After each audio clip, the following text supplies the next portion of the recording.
بسم اللہ الرحمن الرحیم۔ ہمسایہ کی تعریف۔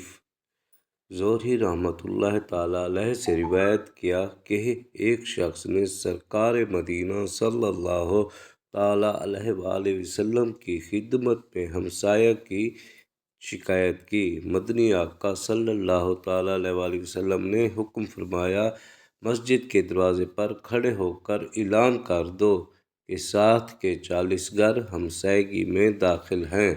زہری نے کہا، 40 ادھر 40 ادھر، 40 ادھر 40 ادھر، اور چاروں سمتوں کی طرف اشارہ کیا۔ حضرت ابو ہریرہ رضی اللہ تعالی عنہ سے مروی ہے کہ سرکار مدینہ صلی اللہ تعالیٰ علیہ وآلہ وسلم کا فرمان عالی شان ہے، جو اللہ عز و جل اور آخرت کے دن پر ایمان رکھتا ہے، اسے چاہیے کہ اپنے پڑوسی کو تکلیف نہ دے، اور جو اللہ عز و جل پر اور قیامت کے دن پر ایمان رکھتا ہے، اسے چاہیے کہ مسلمان کی عزت کرے، اور اللہ تعالیٰ اور آخرت کے دن پر ایمان رکھتا ہے، اسے چاہیے کہ اچھی بات کہے یا خاموش رہے۔ سبحان اللہ۔